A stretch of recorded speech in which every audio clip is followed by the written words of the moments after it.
Losing a first love is like watching the sunset for the very first time. You know it will happen someday, but the darkness that follows is a shock. It is a profound lesson in goodbye. The heart, once so full and bright, learns a heavy new word, absence. This is not just the end of a story. It is the closing of a book you thought you would read forever. The world feels different. The colors are not as vibrant. The songs on the radio seem to be written about someone else. It is a quiet, personal sorrow, a space at the dinner table that can never truly be filled in the same way again. The silence they leave behind is the loudest sound you have ever heard. The weight of this loss changes you. It carves a small hollow space inside your soul. You carry it with you, like a smooth stone in your pocket. Sometimes you forget it is there, and then your hand brushes against it, and you remember. You remember the sound of their laugh. You remember the way they looked at you when they thought you were not watching. These memories are both a comfort and a pain. They are ghosts that walk beside you, reminding you of a love that was real and true. This is the first lesson of grief. It teaches you that love and loss are two sides of the same precious coin, forever connected. This initial emptiness can feel like a permanent state of being. You might think your heart has been broken beyond repair, like a shattered vase that can never hold water again.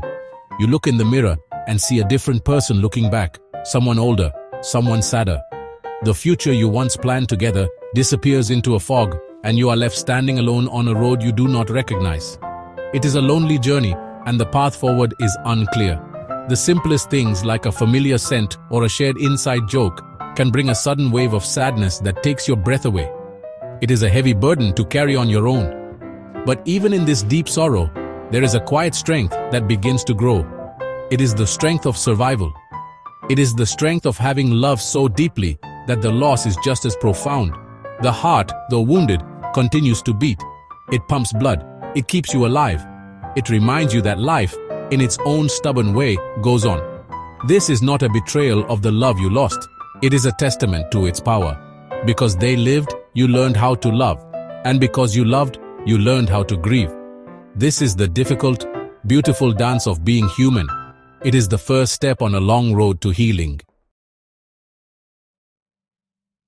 Nostalgia is a gentle visitor. It arrives without an invitation, often on a quiet afternoon or in the middle of a sleepless night. It brings with it a collection of moments, like old photographs spread across a table. You see a smile, you hear a voice, you feel a touch that is no longer there. These memories are bittersweet. They ache with the sadness of what is gone, but they also warm you with the happiness of what once was. It is a strange and tender pain, a reminder that the person you miss was real. They left an imprint on your life, a mark that time cannot erase. It is okay to sit with this sadness, to let it wash over you. Visiting a place of remembrance, like a gravesite, can be a powerful act of connection. It is a quiet conversation between two worlds. You stand before a name carved in stone, and you speak. You share your thoughts, your struggles, your small victories. You tell them about your day. You ask for guidance. And in the silence, you listen. You listen for a whisper on the wind, a feeling of peace, a sense of their presence. This ritual is not for them. It is for you. It is a way to honor their memory, to keep their story alive in your heart. It is a physical place to put your grief, to let it rest for a while. The cemetery is not just a place of endings. It can also be a place of reflection. As you stand there, surrounded by the stories of so many lives, you are reminded of the bigger picture. Every life is a journey with a beginning and an end. The time in between is what matters. The love we share, the kindness we give, the joy we create. These are the things that last. Visiting the grave of a loved one helps you remember the lessons they taught you. It helps you reconnect with the person you were when they were by your side. It is a quiet moment of gratitude for the time you had. This act of remembrance is a vital part of healing. It allows you to carry the past with you, not as a heavy anchor, but as a guiding light. You learn that you can hold both sorrow and peace in your heart at the same time. The memories do not have to be locked away in a dark room. They can be brought into the light, cherished and honored. By visiting and remembering, you are saying, you are not forgotten, you still matter. And in doing so, you give yourself permission to continue your own story, knowing that they will always be a part of it. A silent, loving chapter you can return to whenever you need. After a long winter, the first signs of spring can feel like a miracle. A small green shoot pushes its way through the cold, hard ground. This is what it feels like when the heart begins to open again after a loss. It does not happen all at once. It is a slow, tentative process. It starts with a small spark of curiosity, a moment when you notice the world outside your grief. You might share a laugh with a stranger. You might feel a flicker of warmth in someone's kind words. These are the first signs that your heart, which you thought was frozen, is beginning to thaw. It takes courage to notice these moments. The idea of a new relationship can feel like a betrayal.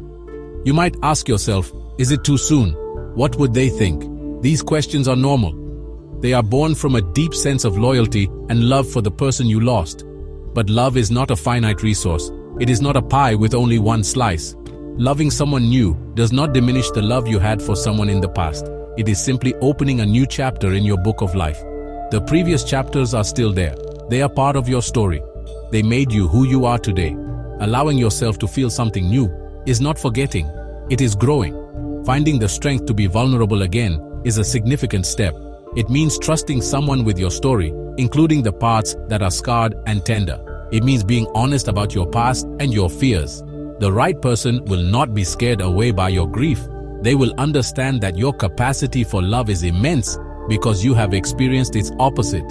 They will see the depth in your eyes and respect the journey that brought you to them. It is a brave act to let someone see the broken pieces, to trust that they will handle them with care. This is a new kind of courage, different from any you have known before. Life gently nudges you forward. It presents opportunities, people and experiences that invite you to participate again. You have a choice. You can remain in the quiet room of your grief, or you can step outside and see what the world has to offer. It is okay to take small steps. Maybe it starts with a coffee. Maybe it starts with a simple conversation. There is no timeline for healing, and there is no right or wrong way to move forward. You must listen to your own heart. When it feels ready to open a new door, even just a crack, have the courage to see what is on the other side. Every relationship sings its own unique song.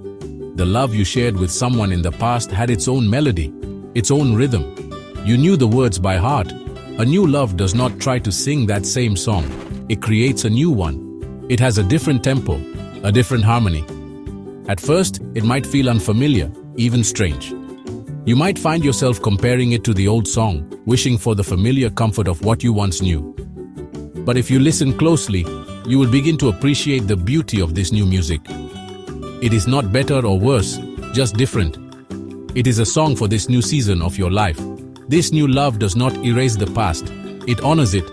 A new partner who truly cares for you will understand that the person you lost will always be a part of you. They will create space for your memories. They will not feel threatened by your grief.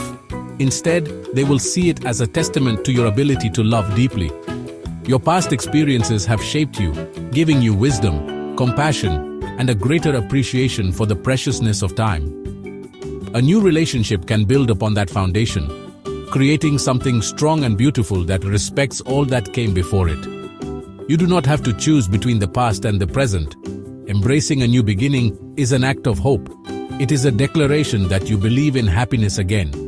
It is a promise to yourself that you will not let sorrow be the final word in your story. This does not mean you will never feel sad. There will be days when the memory of your loss feels sharp and fresh. But now, you will have someone new to hold your hand through those moments. This new love can be a source of comfort and support, a safe harbor in the storms of grief. It is a reminder that life continues to offer gifts, even after a great loss. You just have to be willing to receive them. Ultimately, finding love after loss is a journey back to yourself. It is about rediscovering your capacity for joy, your resilience, and your hope for the future. You are not replacing the person you lost. You are simply allowing your heart to expand. You are honoring their memory by choosing to live fully, to love deeply, and to embrace the beauty of a new day. It is okay to be happy again. It is what they would have wanted for you. The heart is a remarkable thing. It can break, and yet it can learn to love again, singing a different but equally beautiful song.